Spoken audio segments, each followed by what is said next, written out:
All right, so last virtual lecture for summer 2017 crime in the media. So two topics to talk about, media as a cause of crime and media as a tool for the criminal justice system and crime prevention. Um, Starting with the first one first. Does media cause crime? In the threat book, he talks about the survey research looking at what Americans think, and it's pretty clear. Most Americans think TV violence and media violence is a critical or very important cause of crime. I think it's upwards of two-thirds or more of people when they get polled say that.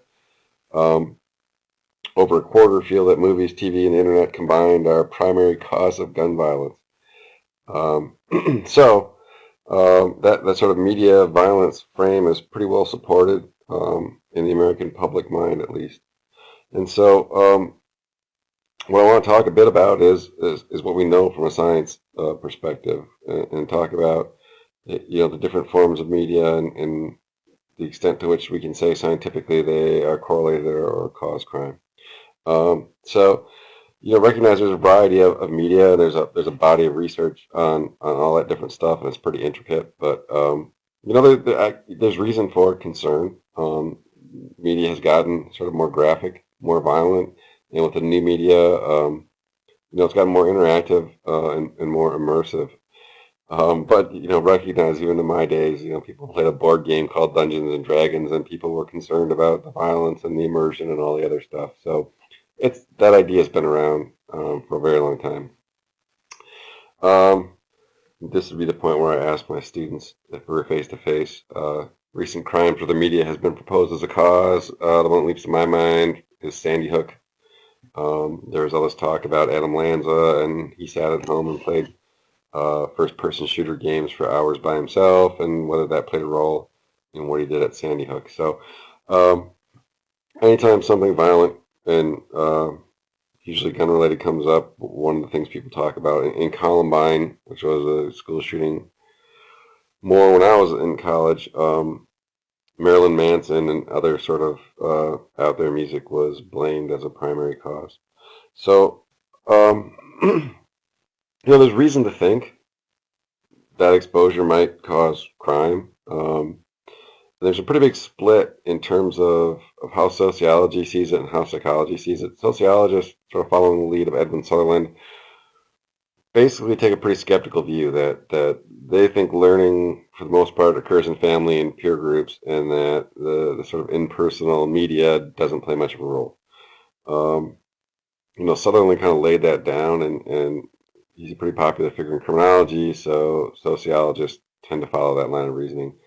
On the other hand, psychology has been much more open to the idea that media violence can produce real world violence. Quite famously, Albert Bandura used media in the Bobo doll experiment. So that's where he randomly assigned kids to watch a video of parents in the playroom, and in one video, same playroom, one video, parents beat the crap out of Bobo doll, which is a blow up doll that's weighted at the bottom, so it popped back up when you hit it. Um, and in the other room, they just sort of play with Bobo doll like they play with all the other toys in a non-aggressive way. Then they release the hounds. They let these kids into the room, and as you might expect, the kids that saw people beating the Bobo doll immediately went to the Bobo doll and started beating the crap out of it. Simple experiment, but it demonstrates that humans can learn through the media and can sort of imitate what they see. Um, and so from that footing, psychology has always been sort of more open to that idea and more interested in studying that idea.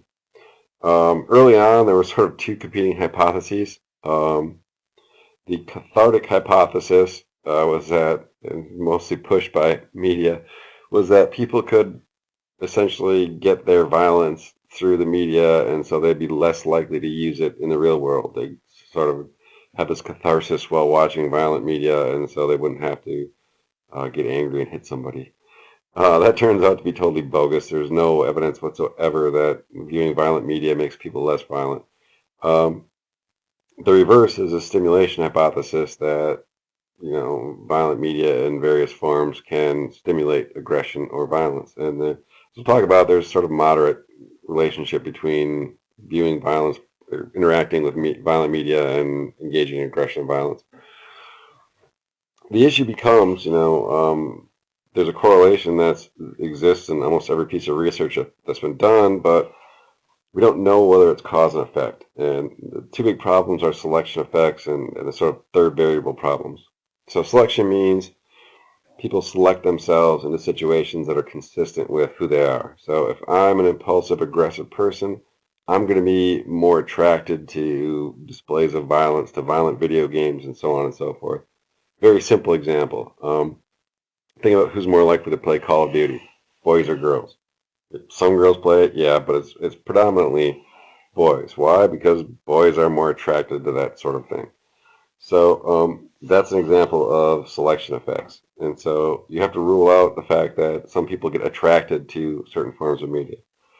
The third variable means that, what other factors could explain that relationship between people being violent and or aggressive and people watching or consuming violent media content. Very simple one is parental supervision, right? Parents that let their kids play Call of Duty for 5 hours a day in the basement are also parents that are likely to have aggressive or violent kids for other reasons, right? They're clearly not supervising their kid and structuring their day and so on and so forth. So that becomes the issue of untangling, cause and effect and figuring out whether it's correlation or causation. So video games are a great example. They're sort of the modern day. It was rock music back in the Satanic Panics, and then it became Marilyn Manson stuff, and now it's video games. And so have been high-profile crimes where the suspect was found, Adam Lanza is the one I already mentioned, to have played violent video games.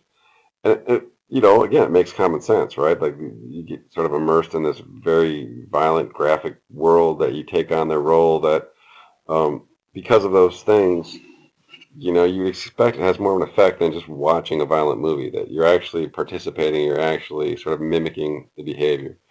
We're not going to do this. When I show the app, there's all kinds of examples of kids pretty clearly imitating certain crimes that are on video games. So Grand Theft Auto is a big one, right? There's examples where kids have used baseball bats and clubs and pulled people out of cars and beat them and taken the cars and basically all but said, like, hey, we're doing Grand Theft Auto. So anecdotally, there's evidence that some people do get wrapped up in it. But the issue is on a sort of larger scale, how do you sort of rule out these sort of selection and third variable effects, and how do you use science to establish cause and effect? And there's basically two sorts of studies we've used. Experiments are by far the best way to clearly establish cause and effect. You think of the average drug study, right, where we want to know if a drug works to cure some form of cancer. You take a random sample of cancer patients, some get the drug, some get a placebo, and you follow them 6 months out and see, do the people who got the real drug, are they surviving? Are they cancer-free? Are their symptoms gone? And if they are, that's really persuasive evidence that your drug works. Right? Why else would there be a difference between these groups if they were randomly assigned other than the drug? You can do the same thing with anything, really. So the issue is when you apply that to the study of aggression and violence and crime, it's hard to bring that into the laboratory and not lose sort of the nature of what you're studying. So I'll give you some examples. So the big upside of experimental designs is they're really good at sort of holding everything constant and making sure that when you manipulate that one thing, that has an effect. And so for us, it would be manipulate whether somebody saw violence or participated in a violent video game, and that would be, the only thing that varies between two groups. And then you see if it affects their behavior. The issue is you can't, like, your outcome variable is not going to be, does somebody murder somebody else or punch their spouse or the sorts of things that we're actually interested in. And so it tends to be sort of artificial stuff. In contrast, survey research can measure actual crime. We can measure victimization, we can measure self-reported crime, and we can pretty easily assess how much people play violent video games or watch media or whatever we want to measure.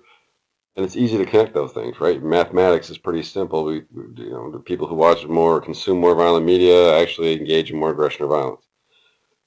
The issue is ruling out spuriousness and cause and the establishing cause and effect, which means ruling out spuriousness. The third variable is the selection effects. And that's hard to do. In order to do it in survey research, you have to actually measure all the things you think interfere with cause and effect, and then mathematically control for all those things. And that can be problematic.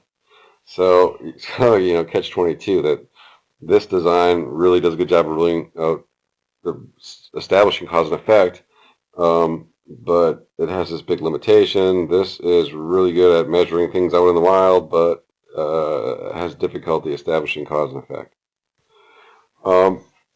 So a good example of media experiments, basically what they do is they expose subjects to some manipulation. Some view a violent video, a violent film, others view a non-violent film. That's the control group. Or you experimentally randomly assign some that play a violent video game and others play like a learning video game that's totally non-violent or non-aggressive. And so then you measure some outcome, and typically what you measure is pretty short term, the day of or the day after, you get some measure of anger or aggression.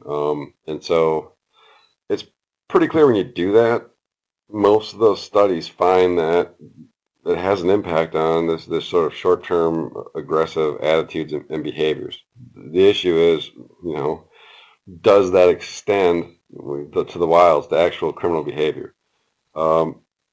So the stuff in Surratt, he gives really good examples of the sorts of stuff being done. And so, recognize it's a pretty complex thing to study, even when you isolate the video games and not, all sorts of media, that there's different types of games, the content varies. There's different reasons people play. Some people play to sort of master something. Some people love the competition. Some people just like, meeting other folks and learning new things. So, there's also selection issues, right? Who's attracted to gaming and to violent gaming in particular. So random assignment studies, some play in legal street racing game, others play something more benign. And what they did is they, after the experiment, they asked people to rate the severity of serious traffic offenses. People that played the illegal street racing game rated severity of traffic offenses lower. Another one, they did a criminal character game, which was Grand Theft Auto. So people played Grand Theft Auto, and other people played the benign game, and then they measured whether they stole chocolate or pencils from the lab setting. The GTA people were more likely to steal chocolate or pencils. It's crime, but again, it's not necessarily serious violent crime. And the other one is the outcome variable that had people play violent gaming, and then they had them think about how they did and go over it in their head. And then when they were allowed to blast people with a really loud noise, the people who played violent games blasted, especially those who spend a lot of time ruminating, thinking about it. So, what do you make of all this stuff? It depends on who you are and how you see it. Like I said, psychologists tend to look at that and go, aha, it's pretty clear there's a cause and effect relationship here, and that consumption of these violent video games and playing them and thinking about them causes aggression and perhaps crime. Criminologists tend to be a bit more skeptical and say, well, yeah, they may steal chocolate or pencils. In the short term, they may lower their judgments about the severity of traffic offense. But that's not the same as, slugging somebody or shooting at somebody. So, it is what it is. It's cause and effect is established, but in a sort of artificial setting. If you get survey research, you do find that people who watch a lot of violent TV or TV in general or violent video games, and then you ask about crime, there's a correlation, a moderate correlation, but the issue is every one of those studies has to measure all the things like gender and prior sort of aggressive attitudes and family environment, all the things that might explain that relationship, and then rule them out through math magic. And so, different studies reach different conclusions. In terms of aggression, I think there's pretty good consensus in the literature that there's a sort of small to moderate cause and effect relationship between exposure to violent media and aggression. The issue becomes kind of trying to pull that apart and say, well, what percent of people take that channel that short-term aggression into something more serious? Um, how does it work? Does it encourage people who are already violent prone to use more aggression? Does it desensitize folks that would have found aggression horrible and make them less likely to do so? So there's a lot of stuff we still don't know. And as I said, the big limit to that cause and effect research is the limit of the outcome or dependent variables. So, stealing candy or chocolate, sound blasting people, and those sorts of things are not the same as the things that interest most criminologists. When we sort of narrow it to crime, you end up with the same sort of issues in literature and aggression, but it's worse because we can't use experiments to study most serious crime. So it's pretty obvious, as I mentioned earlier, that there's some copycat crimes, that every form of media everywhere has examples. Surratt has a bunch of them in the book. You can Google copycat crimes and find all kind of fascinating stuff. For those of you that have watched Breaking Bad, people have tried to get rid of bodies using plastic tubs and acid. They've sort of replicated a bunch of stuff that's on Breaking Bad. Beavis and Butthead kids started the houses on fire. Project X people replicated it. So every sort of content out there has been subject to copycats. Most of that evidence is just anecdotal. Somebody does a news article where they connect it to some media, but there is at least an initial start of some good research now that when people have surveyed active offenders, and a quarter of them have said, yeah, that they have used stuff they've seen in the media. They've copycatted techniques. They've copycatted crimes. But it's not that they watched media and said, I'm going to do that. It's that they were active offenders and sort of used the techniques and style that they saw on television or were part of in some media event. So, all right. On a larger scale from just the sort of copycat crimes, it's a difficult thing to figure out whether media exposure is related to serious violent crime. It's impossible to do it in experiments, and it's hard to do it with survey research. As a self-admit, I'm a criminologist. I got trained mostly by sociologists, although I was a psych student when I was undergrad. I kind of see both sides, but like big picture, you got to be a bit skeptical when the trend in violent content has been going just crazy. Like I could not believe Call of Duty when I first saw it. It was like last year where I first saw it. I was like, holy shit, people blow up, blood splatters. And that's in the context of one of the biggest crime drops we've had in our history. So, if exposure to violent media was a central cause of crime, we should be living in a really high crime era right now. I mean, I think most people agree that media has been it's more intense, it's more interactive, it's more immersive, it's more graphically violent. If it's a cause of crime, why isn't there more crime? It's not to say that it still couldn't have a role somewhere. It's just that in the back of my mind, I always think, be skeptical about that.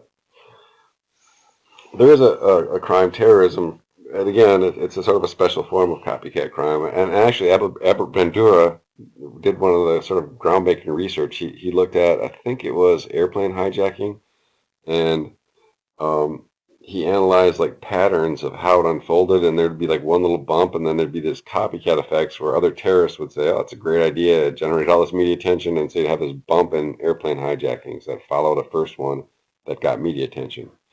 I should point out that terrorists and media are a match made in heaven.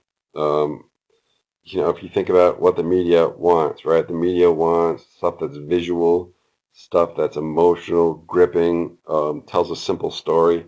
And there's a great, and I think it's in Surratt, I think he got it from another article, that the difference between a war and a terrorist event, right? Wars are protracted, they're complicated, the sort of action waxes and wanes. When's the last time you saw intense media coverage of our wars in Afghanistan and Iraq? We're still there. We still have military presence. You don't hear about it. terrorism event happens, boom, right? You get all this new video, you get new characters, you got new stuff to talk about, um, and it's sort of short term. It fits the media profile perfectly. Um, and as Surratt points out, that terrorists have become a lot more media savvy. So you get this sort of media oriented terrorism. The best way to get media attention is to involve journalists, to kidnap a journalist, or to murder a journalist. Um, and in media oriented terrorism, um, terrorists claim responsibility oftentimes on social media, and oftentimes they distribute the actual event, footage of the event via social media. So a lot of the recent terrorist events have been broadcast via Facebook and other interactive media. Um, so, um, there is a sort of, it's not necessarily it's kind of a new flavor version of terrorism that's really oriented towards the media. And the terrorists need media. I mean, the nature of terrorism is that, they're not killing a journalist to kill that journalist. They're killing a journalist to get a bunch of media attention to scare the bejesus out of people in a completely different country. And so if nobody covered it, if nobody broadcast it, then it would be pointless. So, all right. So what can we say about media, violence, aggression, crime? This is kind of almost straight from the Surratt book that I think it's pretty clear that most people exposed to criminogenic media show relatively few effects. Um, most people can probably play Call of Duty and not become serial killers or be more prone to violence. When we look at the effects from experiments, they're a lot more obvious in terms of people's attitudes and what they say than their actual behaviors, although it's hard to measure behaviors in a lab setting.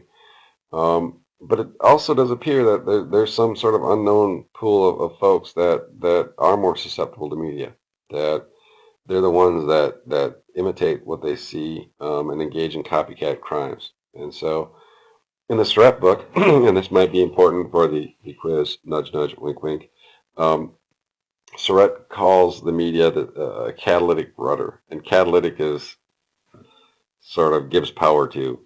So the analogy is the debate is always, well, is media the engine that drives violence, or is it the rudder that kind of steers the sort of violence people engage in? And so his sort of middle ground is, well, it's mostly a rudder, but also may sort of propel some people. And so, I mean, there's important research questions still to ask that, who is it that's susceptible? Can we figure out who these people are? Are they high risk to start with? Are they the people that get totally immersed? Why do they get immersed? Is it the repetition, and so on and so forth? So it's still an interesting body, an evolving body of literature. All right, so the second and final topic to talk about this summer is the use of media in criminal justice system and crime reduction and other evidence. So there's a variety of ways to look at this. One of the sort of earliest forms was the use of media to try to reduce crime, try to prevent crime, try to catch bad guys. So this points out, it goes way back, right? Think about there's wanted posters are a form of media designed to capture offenders. Reefer Madness, other propaganda films are also examples of anti-crime advertising. Those sorts of things tend to have no real effect on users. They tend to be irrelevant. So everybody, all you guys, and again, we have almost a century of hindsight to look at something like Reefer Madness, but I suspect even in the day, right, people who smoked weed looked at Reefer Madness and laughed their ass off because they knew what the effects were because they were using it. But it did affect public opinion, that non-users tend to pay attention and to get a little bit jittery and panicked about certain things if they're portrayed that way in the media. There's some early research on media effects in terms of how likely does it change people's behavior and practices that suggests it didn't do much. Ironically, one of the game changers was Sesame Street. This is another thing that might be of importance to you on the quiz. Nudge, nudge, wink, wink. Sesame Street was designed to be essentially a Head Start program for kids that could be broadcast, That's why the alphabet and the numbers and the Count Dracula. So what they found, researchers found, is that kids who watched this actually did learn things, and it did sort of improve their skills in some areas. And so that generated sort of exploding. What else could we do in terms of that? There has been all sorts of different PSAs, public service announcements. So I posted some of them online. I'm curious to see what you guys came up with. So I posted the Dirty Harry and the Pee Wee Herman. That was the heyday of the crack cocaine uh, quote air quotes epidemic that people riled up about. I didn't post this. You can look it up. There's a 1990 movie that integrated like every cartoon character. It has like Looney Tunes and Bugs Bunny and Elf, and I don't know. There's this giant like crazy cartoon movie about kid who's using drugs. Yeah, you have to look at it yourself. We watched a little bit in class, but I'm not going to do it for this. In terms of like, things you ought to know, public service announcements, there's several types. There's types that target potential offenders. The, click it or ticket, the drunk driving ones where the cops kind of come out of the walls and cracks and get people that are drinking and driving. There's also, and I should post that one in the Moodle too. The trend recently has been to sort of downplay this sort of stuff and to play up the negative effects on lifestyle and health. So there's the famous one where the girl's going to the refrigerator and her dog starts talking to her about how she doesn't do anything because all she does is smoke weed. There's one where a girl's taking a shower and her like teeth and hair fall out, and she like gets a glimpse of herself because she's using meth. So the marketing has become more slick, and the ads have become more focused on life and health rather than prison and arrest. Um, so a lot of PSAs out there are targeted to folks who could be offenders, not necessarily ones that already are active offenders. The other form is the sort of victim reduction citizen response. So, for example, McGruff, or some know him as Scruff McGruff, help take a bite out of crime guy. And so that's been going on since I was a kid. There's McGruff commercials about a neighbor getting burgled, which is this link. I don't know if the links will show up when I post this. And then there's the sort of tip lines that exist, the 1-800 turn in a poacher, the 1-800 crime tip lines that you can call and give police anonymous information. So there's a variety of sort of ways that media has been used for that.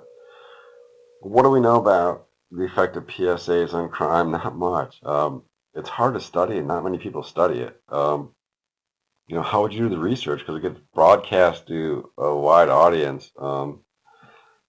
We did have some effect that when media is used to publicize upcoming crackdown. So, like if they're going to do a crackdown on, like New Year's Eve or some other holiday for drinking and driving, they'll put signs all over. They'll run some media ads, and it does have an effect on behavior. But is it the PSAs or is it something else? Was it the actual ad or was it the actual crackdown that sort of reduced whatever you're trying to reduce? There's reasons to be skeptical how effective like an anti-drug PSA can be, because you think you're swimming against this giant current of commercial messages and social media. The sort of just say no to drugs has to compete with Harold and Kumar, which after like 2 years of students telling me I should at least watch part of it, I did watch. It was better than I thought it was going to be. In my era, actually before my time, but we all watched it, was Cheech and Chong. So you have this sort of drugs as a part of popular culture, this massive thing against this little just say no message, or whatever the message is about health now. Oftentimes, the PSA hype, it's not as bad as Reefer Madness, but it's often sort of not marketed in a very slick way, and so people that could be influenced aren't influenced.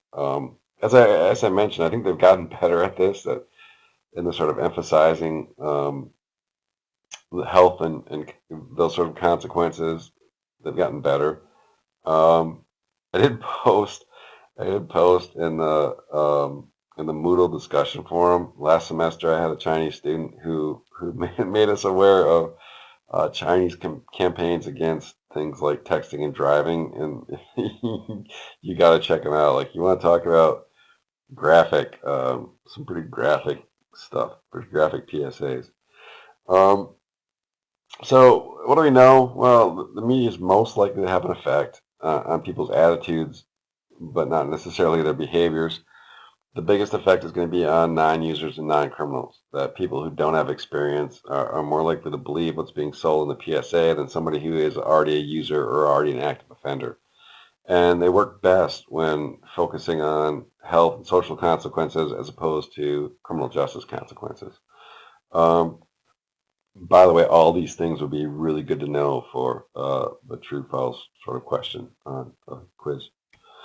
Um, Citizen cooperation programs. You have official programs done by police, Crime Stoppers. You can have sort of media versions of this, so America's Most Wanted sorts of programs. Um, and there are concerns about this that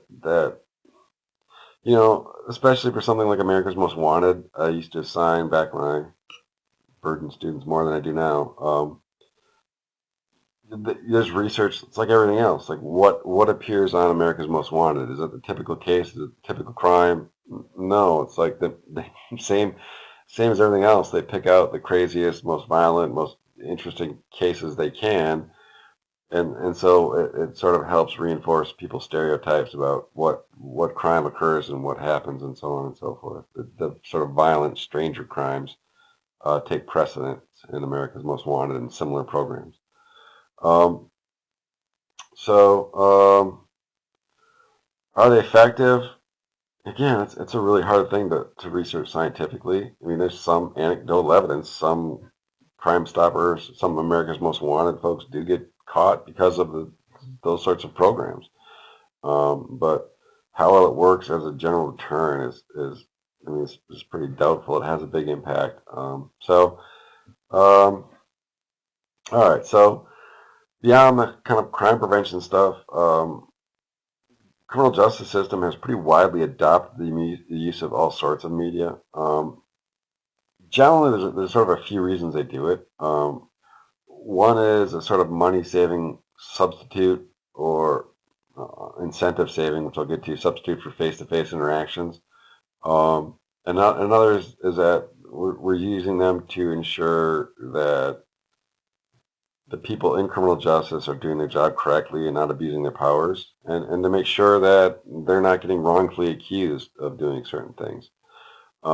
And we also, I don't know, get to it, but we use it to protect people in the system, especially in corrections. Um, Police are sort of have most widely adopted media, and so for example, most interrogations now are audio taped and videotaped, so that they can be presented in court, so that there's no confusion, so that the police can't lie and the suspects can't claim um, they were misled. Obviously, we now have car and helmet and hat and body mounted cameras. Um, so, I mean, we've talked about all that stuff before. We have digital mugshots, digital lineups, citizens' use of media. So I think this is the link of the dude that policed. He videoed, what's the guy's name? Scott was his last name, out in North Carolina. And it's the one where he got pulled over for tail light or failing to signal or something like that. Hadn't paid his child support, got in an argument with the police officer, took off running, and the police officer shot him in the back a bunch of times, and then walked up and dropped the taser gun by his body.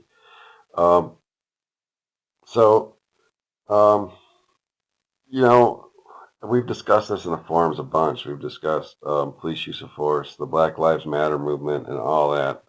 So it's important to recognize.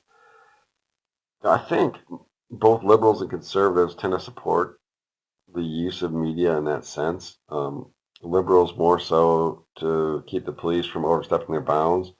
Um, but even conservatives, you know, and I think most police want this stuff because they're good at their job and they do their job, and they oftentimes get accused of doing things they didn't do. Like if somebody takes a swing at them, they arrest the person, have to use force, and then that person sues them. If you're a cop and you're doing a good job, you're doing things right, you want that evidence to protect you in court. Um, so obviously, as with everything, there's issues. One of the issues that people don't think about with all the info we're collecting on cameras is what's the police liability for storing that, and who gets access to all that data. And so we had an incident in Duluth where police officers entered a home and shot somebody who was mentally ill in their home, and they had to use that video to clear the police officers of wrongful shooting, and then the media demanded that video. Well, now you have video of somebody's private house where their family member got shot, and the police don't want to turn it over to the media. Do the media have a right to get that and to air it? Um, so there are still some sort of dicey issues, but all right. The judicial system has started to use media for a whole bunch of things. They use it for informal conferences, for pretrial hearings, and it's a way to sort of have people. You can log in from everywhere. So in like rural areas, you can log in from satellite justice systems to a central system. Um, People can log in from prison, and so corrections has been big on this because inmates used to stew the hell out of everybody in corrections, in part so they could get out of prison for a day or two and go testify at trials. Well, now they have little terminals in the prison, so you don't get out of prison. It takes some of that incentive away. Um, there's also been a movement to sort of digitize evidence. And again, Surratt points out that it has a sort of CSI effect for juries, that they get more dazzled by these digital representations. Well, I expect that's going to fade as it becomes more normal. You can also get video testimony, although that can be controversial. So if you have a child, if you have somebody who can't be transported to the trial, if you have somebody that might die between when they testify and when the trial starts. But the problem is you can't really cross-examine that person effectively, and so that raises kind of constitutional issues. Corrections. I think the biggest use in corrections has been CCTV, which stands for closed caption TV. So every prison now has cameras everywhere. Why? Well, it helps protect the inmates. So if inmates know they're being surveilled no matter where they are, um, they're going to become less likely to assault, rape, or kill other inmates. Although when you talk to corrections officers, inmates aren't stupid. They figure out where the blind spots are, where the cameras don't cover. The other reason is that it protects officers. So as I said, inmates can be pretty prolific in their suing of corrections officers, and so again, if you're doing your job right, you want video evidence that clears you, that you can use in a trial that shows that you've done your job right.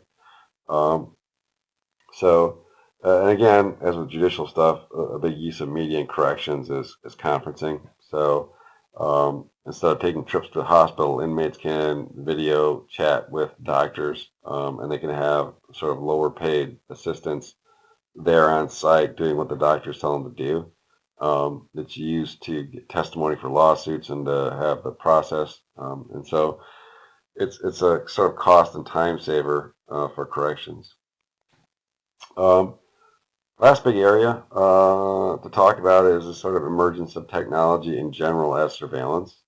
Again, this goes back a long ways. Among our oldest surveillance activities was to surveil telephone lines, the wiretap, so to speak. But even that's gotten more complicated. You know, as people switch to cell phones, surveillance becomes more difficult. They can change phones. You have to keep changing surveillance. The Patriot Act and the subsequent expansion under the NSA raised all these issues about, what data should be collected. Should they collect everybody's data and then they can go back and find people? So it creates these constitutional questions, these questions about how much privacy do we turn over to the government? Um, One of the biggest areas of surveillance has become video surveillance. So it's used obviously for when you have hidden cameras for stings and other stuff, proactive policing, but more so for public open surveillance. So the use of CCTV in public spaces has exploded, especially in other countries. But you see it in stores and gas stations and now on street corners and parking lots. In Duluth, we put it up in Canal Park, mostly to as public relations to sort of put the tourist minds at ease, even though there wasn't a lot of crime to start with.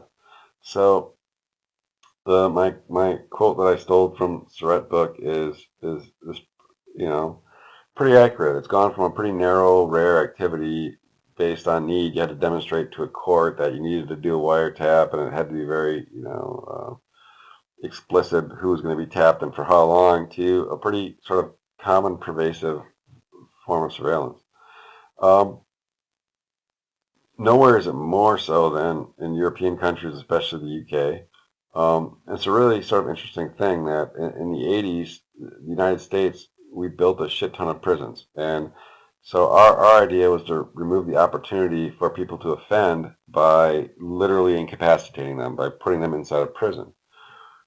The Brits tried to kind of do the same thing, but in a much more sort of cheap and efficient method. So their idea was essentially to remove people's opportunity to crime by changing the environment on the outside. Um, and so they installed a bunch of CCTVs, but they did it along with other sorts of target hardening. So they would go into a neighborhood, for example, and improve street lighting, which draws people out into the streets to walk dogs, and that reduces crime. They updated locks on doors and windows, and so the idea was they manipulated the outside environment in ways that took away opportunities for offenders to offend. Um, and they generated a bunch of sort of really cool research on this that we didn't have going on in the U.S. CCTV really exploded in Great Britain in the 90s. They had a couple huge cases. One of them was a little boy got let out of a mall, a shopping mall, by older boys who then tortured this kid and killed him. And so because it was captured on CCTV, it helped solve the case. It like generated all the support for more CCTV. So what do we know? It's hard to say what role exactly the media played, or the CCTV played, because in the United Kingdom, and especially Great Britain, it was part of this shotgun approach. Right? They'd go into a neighborhood, they'd install CCTVs in all the parking lots. They would fix and update locks. They would improve lighting. They would do all this stuff to a neighborhood, and they could demonstrate that crime went down, but we're not sure it was CCTV. The one thing we do know is that there's a lot more evidence that when it's sort of used in a targeted manner, it works better. So it has a bigger effect when you install it on what the Brits call carports, what we call parking lot, right? So if you're having a bunch of auto thefts from one parking lot and you put up a bunch of CCTVs, you can have an impact on that particular parking lot, that criminals are going to see them, and that the crimes that happen you're going to capture on CCTV. In terms of this method generally, initially a lot of people were skeptical because the idea was, well, yeah, you fix that carport and they go to a different carport. That you're not really preventing crime. You're squishing it to some other neighborhood or some other area. That's the idea of displacement. What we found, interestingly enough, is there may be a little bit of displacement, but there's also diffusion of benefits. That when you install CCTV, people become wary about all the other parking lots around because they don't know if there's CCTV there. And so you get this halo effect around places you manipulate because offenders don't know what you mapped and what you did, and they just stay away from big chunks of spots. The other issue is whether we're sort of just suppressing crime or actually preventing crime, which is a can of worms that we don't need to open. All right, so that's it for this slide, and that's it for this summer. I'm always leery about teaching this class because, it wasn't one of my core areas in grad school. I never had a class on this stuff. I kind of make it up as I go along. And so I'm never sure, exactly what the hell I'm doing as opposed to other classes. It's double so now that I've tried to do it online. So hopefully you learned something that you didn't know coming into this class. Hopefully you become a bit more sort of skeptical about what you're watching. On the other side, I hope you can still watch whatever it is that you like to watch without me having ruined it. So if you want to watch your Criminal Minds and get your sugar and rot your teeth, go for it. Have fun. Enjoy it. Hopefully I didn't ruin that. So have a good rest of the summer. I'm out of here.